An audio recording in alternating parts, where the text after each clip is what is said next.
નમસ્કાર વિદ્યાર્થી મિત્રો, ધોરણ 11 સાયન્સના હું તમારો ડિજિટલ સાથી ભાવેશ ચુડાસમા તમારું સ્વાગત કરું છું. છેલ્લે આપણે એસઆઈ એકમ પદ્ધતિ લેવાની હતી એની અગાઉનું પૂરું કર્યું. તો આપણે શરૂઆત કરીએ ચેપ્ટર 2 માપદંડથી. એમાં ત્રણ જુદી જુદી પદ્ધતિઓ એપીએસસી, જીએસએમ, કેસ અને એમકેસ લીધી હતી. એના પછી 1971 ની સાલમાં એસઆઈ એકમ પદ્ધતિ અસ્તિત્વમાં આવી, જે અત્યારે સ્ટાન્ડર્ડ ગણાય છે. તો આપણો ક્વેશ્ચન રહેશે એસઆઈ એકમ પદ્ધતિ સમજાવો.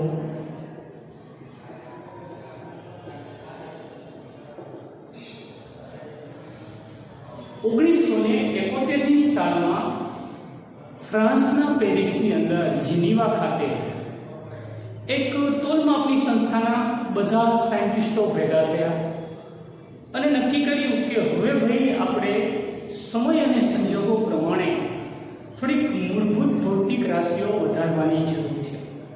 એટલે 7 મૂળભૂત રાશિઓ એ અમલમાં લેવા 1971 ની સાલમાં ફ્રાન્સની અંદર એક જનરલ કોન્ફરન્સ મળી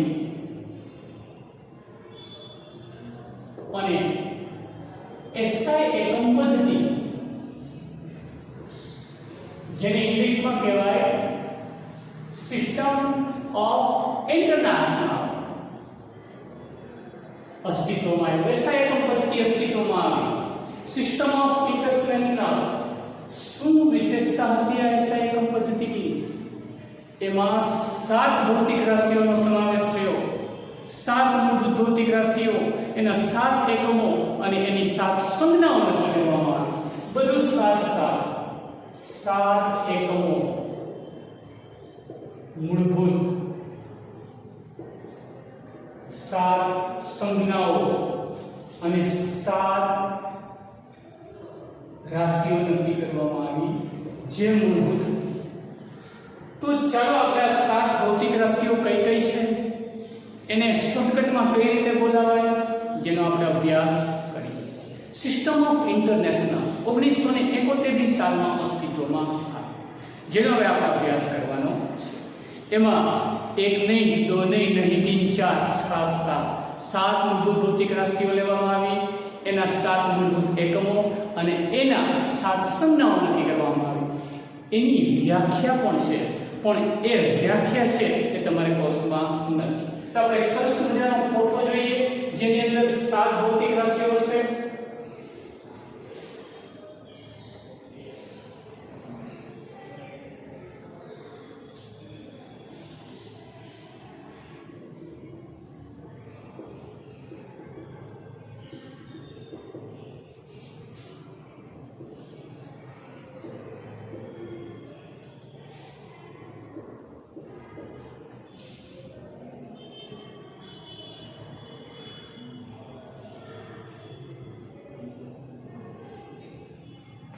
તો પહેલી રાશિ તમે જાણો છો, લેવામાં આવેલી લંબાઈ, એનો મૂળભૂત એકમ તમે જાણો છો શું હતો? મીટર. તો લંબાઈનો એકમ રાખ્યો મીટર જે હતો જ.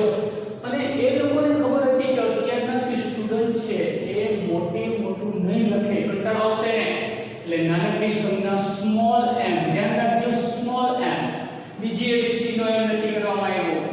તો પહેલી રાશિ લંબાઈ, જેનો એકમ મીટર અને એની સંજ્ઞા m. બીજી રાશિ હતી દળ.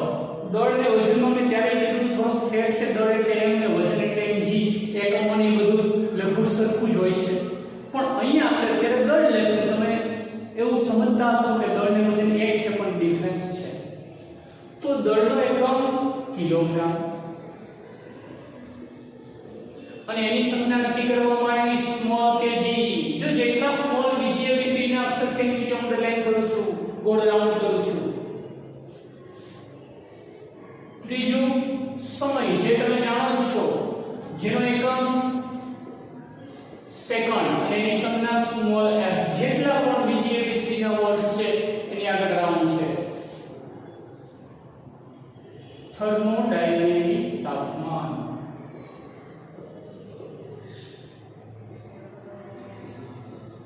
એના પછીની રાશિ થર્મોડાયનેમિક તાપમાન, જેનો એકમ મહાન વૈજ્ઞાનિક કેલ્વિનની યાદમાં એકમ કેલ્વિન રાખવામાં આવ્યો. એની સંજ્ઞા કેપિટલ કે, જો એને ચોરસ બોક્સમાં લખું છું.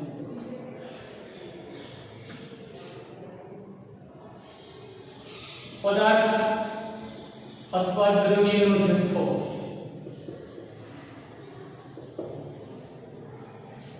જેનો એકમ છે મોલ. એની સંજ્ઞા બીજી એબીસીડી નો મોલ. પછી વિદ્યુત પ્રવાહ, આ છઠ્ઠી રાશિ મહાન વૈજ્ઞાનિક એમ્પિયરની યાદમાં એનો એકમ એમ્પિયર અને એની સંજ્ઞા કેપિટલ કે.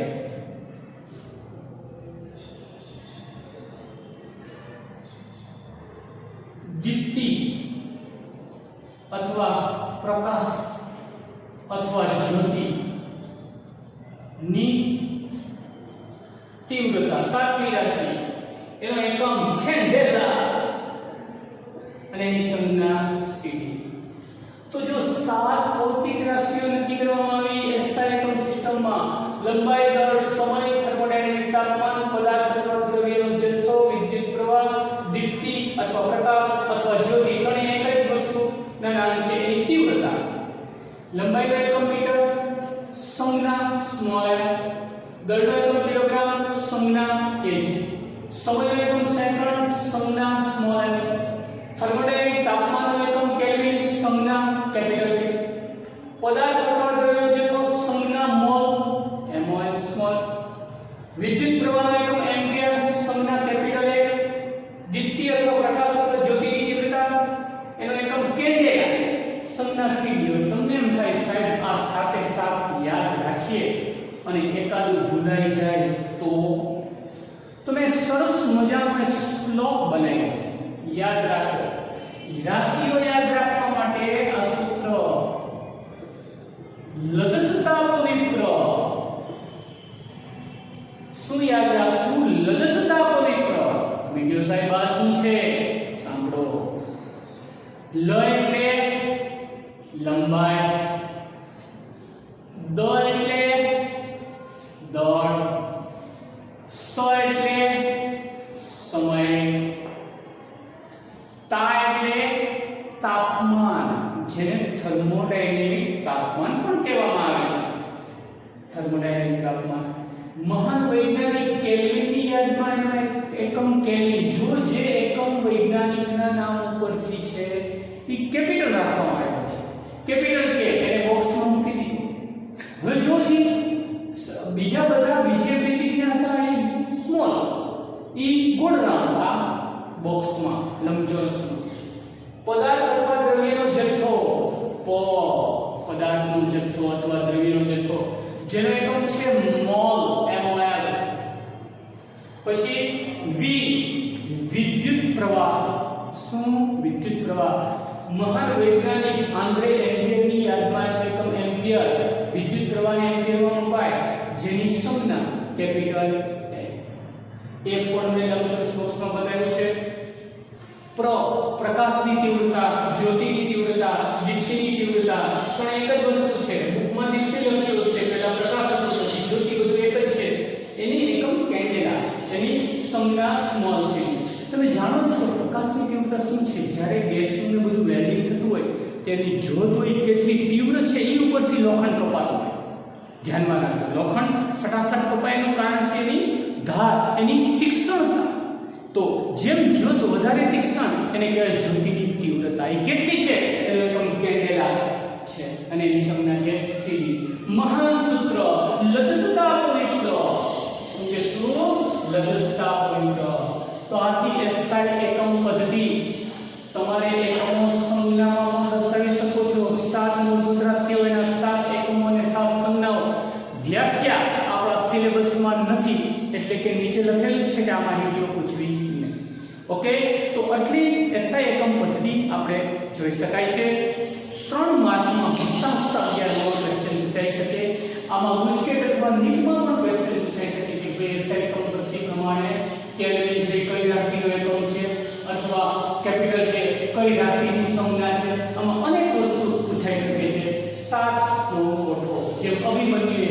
7 કોઠા ભેગા હતા એમાં 7 રાશિઓ છે. સૂત્ર લદસતા પવિત્ર, લદસતા પવિત્ર, લદસતા પવિત્ર. ઓકે, તો એનાથી આગળ વધીશું. હવે એનાથી આગળ વધીએ.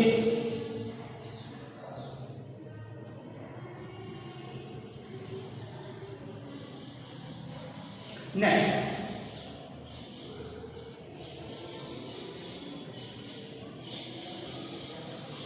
હવે મિત્રો તમે જાણો છો કે તમે એક્ઝામ ભરતા હો અને પેપરની અંદર જ્યારે તમારી જવાબ પેપરના પાના પૂરા થાય પછી તમે શું કરો છો? તમે સપ્લિમેન્ટરી લ્યો છો, એટલે કે પૂરવણી લ્યો છો. આની અંદર પણ એવું બન્યું, 2 રાશિઓની જરૂરિયાતો ઊભી થઈ, પરંતુ હવે એને 7 રાશિ તો બની ગઈ હતી, દુનિયામાં જાહેર થઈ ગયું. કરવું શું? એટલે આ 2 રાશિઓ આમ તો 7 જેવી જ છે પણ પછીથી એડ થઈ, એટલે એને પૂરક રાશિઓ કહેવામાં આવે છે. હવે લેશું આપણે 2 પૂરક રાશિઓ, એના એકમો અને એની વ્યાખ્યાઓ.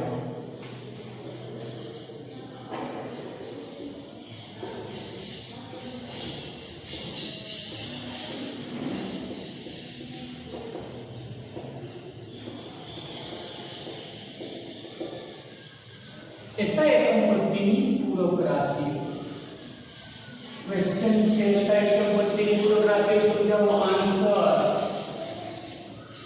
2 રાશિઓ છે, સમતલ કોણ અને બીજી છે ઘન કોણ. શોર્ટકટમાં કહીએ તો આને કહેવાય સકો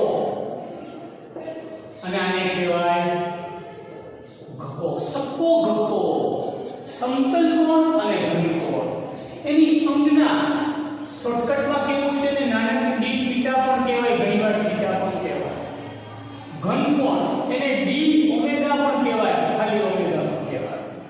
તો 2 પૂરક રાશિઓ સક્કો ઘક્કો, સમતલ કોણ અને ઘન કોણ. તો લઈએ આપણે શું છે, પેલી ડેફિનેશન લઈએ, સમજૂતી લઈએ. સમતલ કોણ, પહેલી વસ્તુ, સમતલ કોણ માટે તમારી પાસે વર્તુળ અને ગોળાનો ભેદ હોવો જરૂરી છે. વર્તુળ એટલે અહીંયા જે ગોળા આકૃતિ દોરી એને વર્તુળ કહેવાય. ગોળો ક્રિકેટનો દડો ગોળો કહેવાય, એને લંબાઈ હોય ઊંડાઈ હોય. વર્તુળને ખાલી બેઝિયા. હવે વ્યાખ્યા સાંભળજો, ઈ પહેલા સમજી લ્યો. આને કહેવાય વર્તુળ અને એના મર્યાદિત ભાગને આપણે ચાપ કહીએ છીએ. તો હવે વાત છે સમતલ કોણની. બધા અહીંયા ધ્યાન રાખ્યા સમજૂતી કર્યા પછી અહીંયા હું એક વર્તુળનો મર્યાદિત ભાગ દોરું છું. તમે જાણો છો આ છે વર્તુળનું કેન્દ્ર, આ છે ચાપ. ચાપને અત્યારે હું ds કહીશ. નાના હોય ને એને d શબ્દ વપરાય છે, બાકી જનરલી લંબાઈને l પણ કહી શકાય છે. અને વર્તુળના કેન્દ્રથી આટલા અંતરને શું કહેવાય? શું કહેવાય? શું કીધું? ત્રિજ્યા કે વ્યાસ? ત્રિજ્યા, રાઈટ. આને કહેવાય ત્રિજ્યા r, ત્રિજ્યા r. આને પણ ઈ જ કહેવાય વર્તુળનું કેન્દ્ર અને વર્તુળ પરનું બિંદુ. તો જુઓ, અને અહીંયા જે ખૂણો બને છે એ છે d થીટા, એટલે કે સમતલ કોણ. વ્યાખ્યા કંઈક આવી થાય, વર્તુળની ચાપ અને ત્રિજ્યાના ગુણોત્તરને, એટલે કે ભાગાકારને સમતલ કોણ d થીટા કહે છે.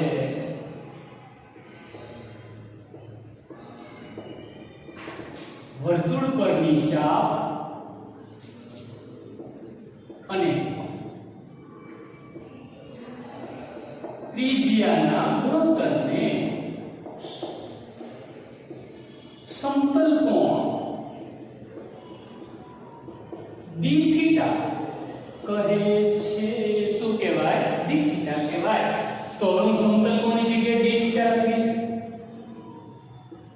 વર્તુળની ચાપ છેદમાં વર્તુળની ત્રિજ્યા. તો અહીંયા ચાપ કેટલી છે? ds. ત્રિજ્યા છે r. ds ના છેદમાં r. હવે એકમ શું થાય? શેમાં મપાય? આ ચાપ એનો એકમ મીટર, લંબાઈ છે, આનો એકમ મીટર. તમે કહો સાહેબ મીટર તો નીકળી જાય. પરંતુ વૈજ્ઞાનિકોએ ખગોળશાસ્ત્રની દુનિયામાં આના માટે ખાસ એક બીજો એકમ રાખ્યો છે, જેને કહેવાય છે એકમ છે રેડિયન. શું છે? રેડિયન. અને એની સંજ્ઞા છે RD. તો જો સમતલ કોણ, વર્તુળની ચાપ અને ત્રિજ્યાના ગુણોત્તરને વર્તુળના કેન્દ્ર સાથે બનેલો ખૂણો સમતલ કોણ કહેવામાં આવે છે. સમતલ કોણ બરાબર અહીંયા જોઈ શકાય વર્તુળની ચાપ છેદમાં વર્તુળની ત્રિજ્યા. ચાપને કહેવાય ds, ત્રિજ્યાને કહેવાય r. એનો એકમ છે રેડિયન, જેની સંજ્ઞા છે RD. તો પહેલી પૂરક રાશિ 2 માર્કમાં આરામથી પૂછાઈ શકે બોર્ડ 11 ના પેપરમાં, અને નીટમાં પણ આમાંથી એકાદું ક્વેશ્ચન પૂછાઈ શકે કે ભાઈ રેડિયનની સંજ્ઞા જણાવો, સમતલ કોણ બરાબર ખાલી જગ્યાના છેદમાં ખાલી જગ્યા વર્તુળની ચાપના છેદમાં ત્રિજ્યા, અનેક વસ્તુ પૂછાઈ શકે છે આમાંથી. તો આ છે સમતલ કોણ d થીટાની વાતો.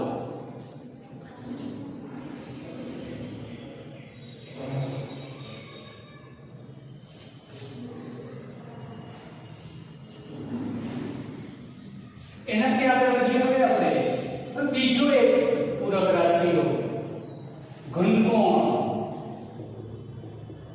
ઘકો. એની સંજ્ઞા છે d ઓમેગા અથવા ઘણીવાર ઓમેગા પણ કહેવામાં આવે. ઘનકોણ. તો અહીંયા આપણે ગોળો લેશું. ગોળો તમે જાણો છો, તરબૂચ એક ગોળો છે. તરબૂચની ઉપરની એક ડગરીયું કાપવું આમ ચોરસ છે અને એ ડગરીના જે 4 ખૂણા છે એને તરબૂચના કેન્દ્ર સાથે જોડી દો અને જે ખૂણો બને એને કહેવાય ઘનકોણ d ઓમેગા. શું કરવાનું? તરબૂચમાં આમ ચાકાથી એક ઉપરથી ડગરી કાપવાની. એ ડગરી છે ને 4 ખૂણા હશે. એ 4 ખૂણા આપણે એવું માની લઈએ કે તરબૂચના કેન્દ્ર સાથે, તરબૂચ આખું છે ને કેન્દ્ર સાથે કંઈક ખૂણો બનાવે છે, એને શું કહેશું? ઘનકોણ. તો જો હવે આ રીતે આન્સર લેશું ગોળાના પૃષ્ઠ પરના ક્ષેત્રફળે અને તેની ત્રિજ્યાના વર્ગના ગુણોત્તરને ગોળાનો ઘનકોણ d ઓમેગા કહે છે. હવે ગોળાનો મર્યાદિત ભાગ દર્શાવશું. માની લો કે આ ગોળો છે એટલે કે આ તરબૂચ છે, એનું મેં આ ત્રિડગરી કાઢી, એને 4 ખૂણા. આ છે તરબૂચનું કેન્દ્ર. હવે હું જોડી દઉં છું. આ 1, આ 2, આ 3 દેખાતા છે. જો તું પાછળ છે એટલે તો આ જે ખૂણો બને છે એને કહેવાય છે d ઓમેગા. અહીંથી અડધો ભાગ છે આને કહેવાય ક્ષેત્રફળ, જેને હું dA કહીશ. અહીંથી અહીંયા ત્રિજ્યા, અહીંથી અહીંયા ત્રિજ્યા, અહીંથી અહીંયા ત્રિજ્યા, અહીંથી અહીંયા ત્રિજ્યા. તો હવે આપણે ઘનકોણની વાત કરીએ. ઘનકોણ d ઓમેગા બરાબર વર્તુળનું ક્ષેત્રફળ dA છેદમાં ત્રિજ્યાનો વર્ગ. ઓમ જોઈએ તો આને પણ કોઈ એકમ નથી. ઉપર ક્ષેત્રફળ એટલે મીટર વર્ગ, નીચે ત્રિજ્યાનો વર્ગ એટલે મીટર વર્ગ, પરંતુ એનો એકમ નક્કી કરવામાં આવ્યો છે સ્ટીરેડિયન, જેની સંજ્ઞા છે SR. તો આપણે આ બીજી પૂરક રાશિ લીધી કઈ? ઘનકોણ એટલે કે ઘકો. શું? તો કે ગોળાના પૃષ્ઠ પરના ક્ષેત્રફળે અને ત્રિજ્યાના વર્ગના ગુણોત્તરને શું કહેવામાં આવે છે?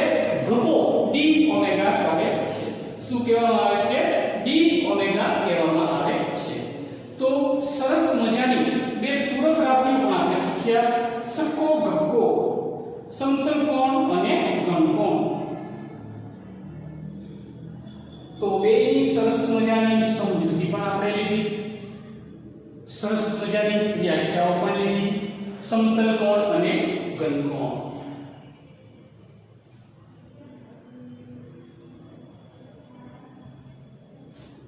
એનાથી આગળ લઈએ હવે લેશું મોલની કલ્પના.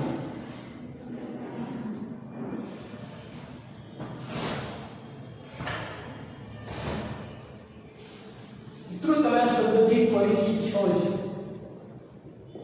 મોલ વિશે સમજાવો. શું છે આ મોલ? શું રિલાયન્સ મોલની વાત થાય છે? ના. શું બિગ બજારની વાત થાય છે? ના. તો મોલ એટલે શું? હવે આપણે એની વ્યાખ્યા પહેલા હું તમને સમજાવી દઉં શું છે મોલ. માની લો કે મારી પાસે H2O નામનો પાણી છે, તો એનો અણુ કે પરમાણુ ભાર કેટલો થાય? ઓક્સિજન તો 16, આ 1 ને 2 2 + 16 એટલે કે 18 થાય એનો અણુ ભાર. હવે અણુ ભારને ગ્રામ, તો માની લો કે H2O 18 ગ્રામ લઉં. કેટલું? 18 ગ્રામ. તો એને 1 મોલ H2O કહેવાય. જો ધ્યાન રાખજો, અણુ કે પરમાણુના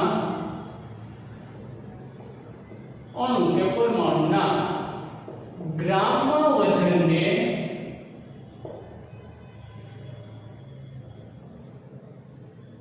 તેના 1 મોલ કહે છે. શું કહેવાનું? એનું ગ્રામમાં વજન લેવાનું. અણુ કે પરમાણુના જે અણુભાર છે એનું ગ્રામમાં વજન. કોઈ પણ ધારો કે H2O છે, એનો અણુભાર 18 થાય તો કહી શકાય 18 ગ્રામ H2O. એને 1 મોલ H2O કહેવાય.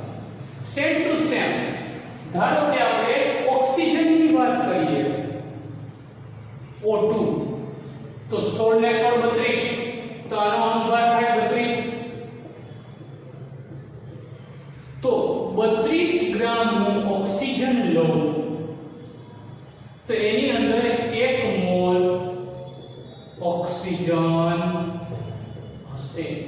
તો એનાથી આગળ વધીએ. તમને પ્રશ્ન નહીં થાય સાહેબ તમે 1 મોલ ઓક્સિજન લીધો, 1 મોલ હાઇડ્રોજન લીધો, એની અંદર અણુઓની સંખ્યા કેટલી હશે?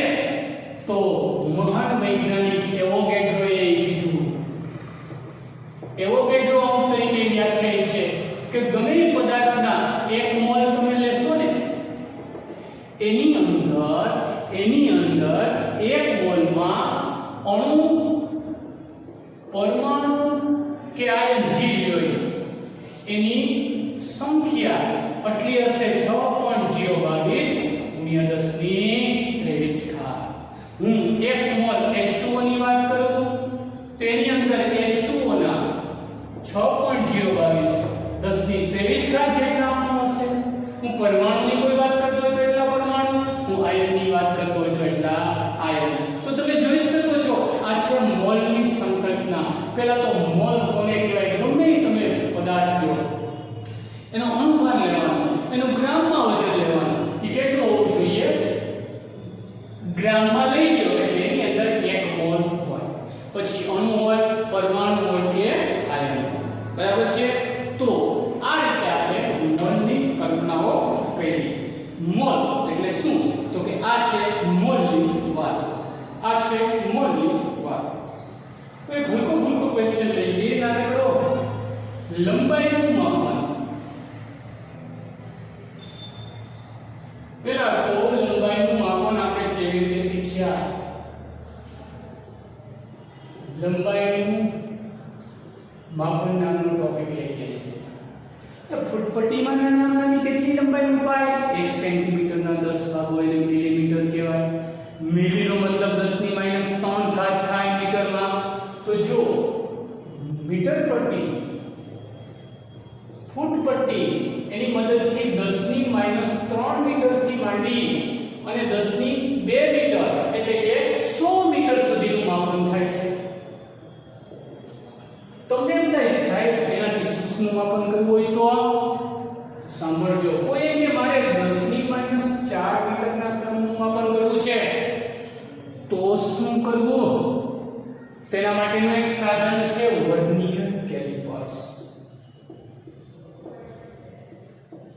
શું છે? Vernier calipers. એની મદદથી માપવામાં આવે છે. કયું સાધન કીધું? Vernier calipers. શું કીધું? Vernier calipers. તો 10 - 4 મીટરના ક્રમનું માપન વર્નિયર કેલિપર્સની મદદથી થાય છે. 10⁻5 મીટરના ક્રમનું માપન સ્ક્રૂ ગેજ અથવા સ્ફેરોમીટરથી કરવામાં આવે છે. તો લ્યો આપણે આ સૂક્ષ્મ માપન તો આપણે આ રીતે થઈ શકે છે. તમને એમ પૂછે લંબાઈનો જે મોટા માપનો તો બાકી જ છે, ક્યાંય ન જતા. આ તો સૂક્ષ્મ માપનો છે ભાઈ. શું છે? સૂક્ષ્મ માપનો છે. સૂક્ષ્મ માપનો કેવી રીતે લેવામાં આવે? તો કે પ્રયોગશાળાની અંદર ફૂટપટ્ટીઓ હોય એની મદદથી તમે 1 મિલીમીટરથી માંડી કેટલું લઈ શકો? 100 મીટર સુધીનું માપન કરી શકો છો. દરજી પાસે જે મીટર પટ્ટી હોય છે એમાં 100 મીટર સુધીનું માપન થઈ શકે છે. એનાથી આગળ વધી અને જો તમારી ઈચ્છા હોય સૂક્ષ્મ માપન કરવાનું 10⁻⁴ મીટર એટલે મિત્રો મિલીમીટરનો 10મો ભાગ ઈ માપવું હોય તો શું કરવું? ઈ માપવું હોય ને તો એક સાધન ઉપયોગમાં છે જેનું નામ છે વર્નિયર કેલિપર્સ.